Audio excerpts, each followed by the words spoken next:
Hello guys, welcome to this new video. My name is Vivek Mishra and here I am with new topic and lots of energy. So today we are going to talk about something really interesting. जैसे आप सबको पता है pandemic के बाद से investing का craze youngsters में काफी बढ़ चुका है, लेकिन फिर भी ऐसे बहुत सारे क्वेश्चंस हैं जो उनके माइंड में रहते हैं, जैसे इन्वेस्टिंग कैसे स्टार्ट करनी है, कब स्टार्ट करनी है और इन्वेस्टिंग के लिए कितने पैसे की जरूरत पड़ेगी, इन्वेस्टिंग के लिए कौन सी स्ट्रैटेजी अच्छी रहेंगी, कौन सा इन्वेस्टमेंट अच्छा रहेगा। इस तरह के क्वेश्चन उनके दिमाग में आते रहते हैं। तो इन सभी क्वेश्चन के आंसर हम इस वीडियो में देने वाले हैं। तो वीडियो में शुरू से लेकर अंत तक बने रहिएगा ताकि आप सारी की सारी इन्फॉर्मेशन ले पाएं। और अगर आप चैनल पे नए हैं तो प्लीज चैनल को लाइक कीजिए, सब्सक्राइब कीजिए और बेल आइकन को क्लिक कीजिए ताकि आने वाली वीडियोस की नोटिफिकेशन आपको टाइम पे मिलती रहे। तो अपनी इन्वेस्टिंग की जर्नी स्टार्ट करने से पहले आपको दो बातों का ख्याल रखना चाहिए।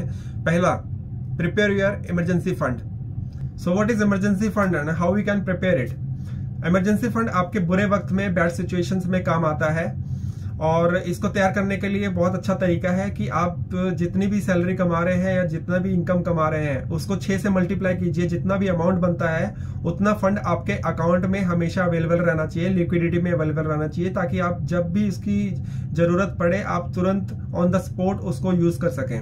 फॉर एग्जाम्पल लेते हैं कि आप 30,000 रुपए कमा रहे हैं महीने का, तो उसको हम 6 से मल्टीप्लाई करेंगे तो 30,000 इंटू 6 इज लाइक 1,80,000। तो इतना पैसा आपके अकाउंट में हमेशा अवेलेबल रहना चाहिए ताकि आप अपने मुश्किल सिचुएशंस में उसको काम पे ले सके। तो जैसे आपको पता है पैंडेमिक आया था, तो पैंडेमिक में बहुत सारे लोगों ने अपनी जॉब लूज की, अपना बिजनेस लूज किया।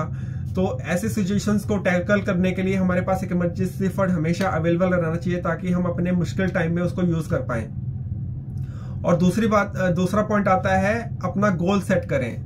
तो इन्वेस्टिंग स्टार्ट करने से पहले आपको एक गोल सेट करना पड़ेगा। फॉर एग्जांपल अगर जैसे हम कोई भी गोल नहीं सेट करते हैं, बस ऐसे ही चल पड़ते हैं विदाउट एनी डेस्टिनेशन, तो आप कहां पहुंचेंगे?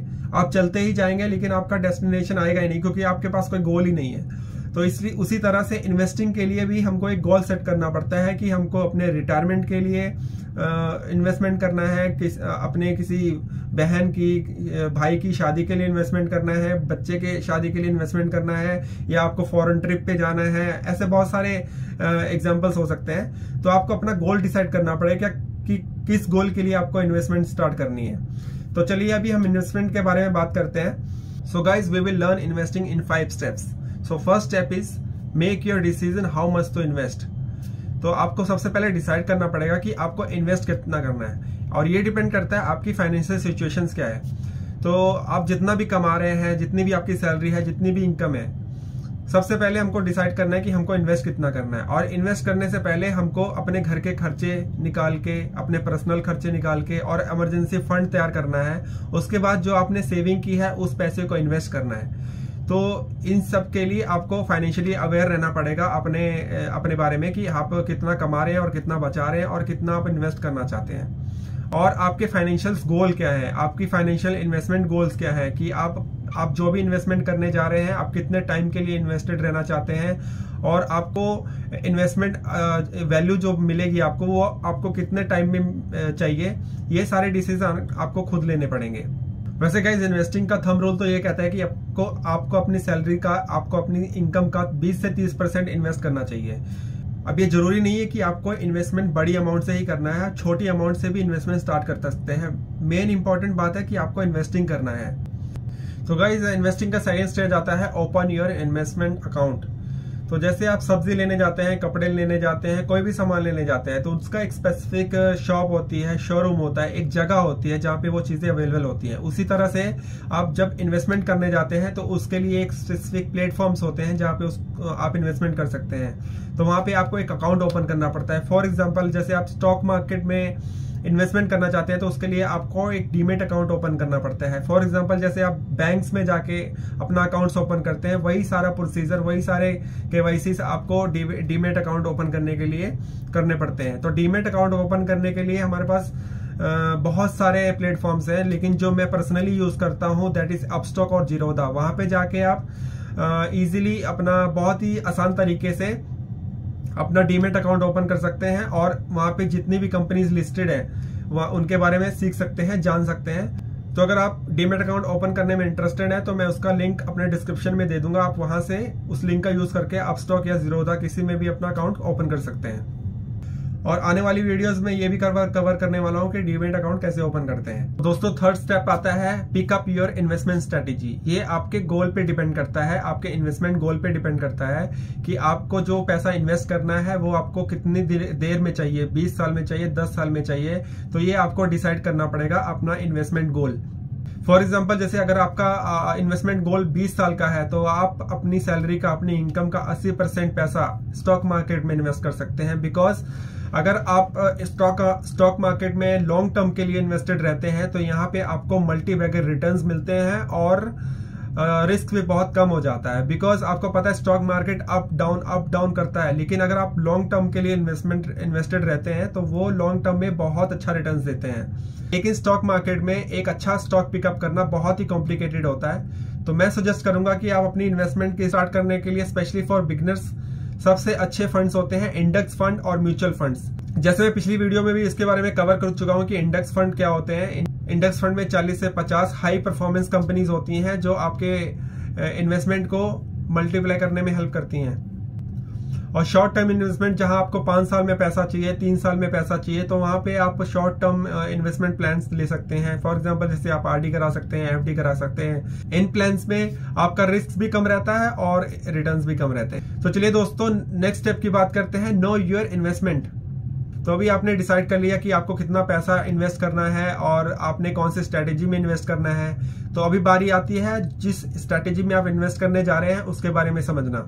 जैसे आपने अभी बहुत अच्छे ब्रोकरेज फर्म के साथ अपना डीमैट अकाउंट ओपन कर लिया और आपने ये भी डिसाइड कर लिया कि आपने किस स्ट्रेटेजी में इन्वेस्ट करना है। तो उसके बाद बारी आती है कि आप जिस स्ट्रेटेजीज में इन्वेस्ट करने जा रहे हैं उनके बारे में जानना, वो होते क्या हैं। तो फॉर एग्जांपल जैसे हम स्टॉक मार्केट की बात करते हैं, इसमें 2 स्टॉक एक्सचेंज है, that is first one is Bombay stock exchange and second one is national stock exchange. इन दोनों प्लेटफॉर्म्स पे जितनी भी कंपनीज हैं, एशियन पेंट हो गई, बर्जर पेंट हो गया, टाटा स्टील हो गई, टाटा पावर हो गई, टाटा मोटर हो गई, इस तरह की जितनी भी कंपनीज हैं हमारे इंडिया में, ये सारी कंपनीज इन्हीं स्टॉक एक्सचेंजेस पे लिस्टेड होती हैं। और हमारे पास फिर ब्रोकरेज फर्म्स आती हैं जहां पे हम स्टॉक्स खरीदते हैं, बेचते हैं। स्टॉक होता क्या है और उसको हम कैसे समझे। जैसे मैंने आपको पहले बताया कि स्टॉक एक्सचेंजेस में बहुत सारी कंपनीज लिस्टेड होती हैं, तो आप इन्हीं कंपनीज के स्टॉक्स, उनके फ्रैक्शन ऑफ स्टॉक्स खरीद सकते हैं। और तो जिस तरह से वो कंपनी ग्रो करेगी, अपना बिजनेस को इंप्रूव करेगी, अपने बिजनेस को ग्रो करेगी, वैसे ही आपकी इन्वेस्टमेंट ग्रो होती रहेगी। What are bonds? Bonds are like a loan to the company और गवर्नमेंट, जो आपको एक स्पेसिफिक ईयर्स के बाद पैसा रिटर्न करते हैं और मीनवाइल आपको इंटरेस्ट मिलता है। ये एक बहुत ही सेफ इन्वेस्टमेंट माना जाता है और इसमें रिस्क बहुत ही कम होता है। तीसरा आता है म्यूचुअल फंड्स। म्यूचुअल फंड्स एक इन्वेस्टमेंट फर्म्स होती हैं जो आपके पैसों को स्टॉक मार्केट में ही इन्वेस्ट करती हैं। उनकी एक अपनी टीम होती है, बहुत बड़ा ऑर्गेनाइजेशन होता है जहां पे वो अच्छे हाई परफॉर्मेंस स्टॉक्स को पिकअप करते हैं और उनमें आपका पैसा इन्वेस्ट करते हैं। तो जिस तरह से वो स्टॉक्स परफॉर्म करते हैं उस तरह से आपका म्यूचुअल फंड ग्रो करता रहता है। म्यूचुअल फंड में risk as compare to stocks बहुत कम रहता है। क्यों? बिकॉज उसमें आपका पैसा 40 से 50 कंपनीज में इन्वेस्टेड रहता है और उस लिस्ट में वही कंपनीज होती हैं जो हाई परफॉर्मेंस दे रही होती हैं ऑल ओवर द ईयर। और अगर मार्केट अप डाउन भी होती है तो म्यूचुअल फंड्स पे उतना ज्यादा इफेक्ट नहीं पड़ता है और लॉन्ग टर्म में आपको काफी अच्छा रिटर्न मिलता है। चलिए दोस्तों फिफ्थ स्टेप्स के बारे में बात करते हैं, that is start your investing as early as possible. जैसे मैं पिछली वीडियो में भी आपको बताया था कि आप जितनी यंग एज में जितनी जल्दी इन्वेस्टमेंट स्टार्ट करेंगे उतना ज्यादा टाइम अपने इसमें इन्वेस्टमेंट को ग्रो करने के लिए दे पाएंगे और उतने ज्यादा रिटर्न्स आप अपने इन्वेस्टमेंट पे ले पाएंगे। तो दोस्तों लास्ट में मैं एक टिप देना चाहता हूं, it doesn't matter how much you earn, the matter is how much you save, how much you invest. एक एग्जांपल से समझते हैं, कोई आदमी है वो 10 लाख रुपए महीने का कमा रहा है और उसे खर्चे 11 लाख रुपए हैं, तो किस तरह से बड़ा आदमी और अमीर आदमी बन पाएगा। और वहीं दूसरी तरफ एक आदमी है जो महीने का 5 लाख रुपए कमा रहा है और हर महीने 2 लाख रुपए सेव कर रहा है। तो इन दोनों में से कौन ज्यादा अमीर है, 10 लाख रुपए कमाने वाला या 5 लाख कमाने वाला? तो इसका करेक्ट आंसर आप कमेंट सेक्शन में प्लीज बताइए। और आज की इस वीडियो में इतना ही। आई होप आपको इस वीडियो का कंटेंट पसंद आया होगा और भी ऐसे वैल्यूएबल कंटेंट के लिए आप अपने आइडियाज कमेंट कीजिए ताकि हम उसके ऊपर वीडियो बना पाएं। तब तक के लिए अपना ख्याल रखें, खुश रहें, सीखते रहें। धन्यवाद। जय हिंद, जय भारत।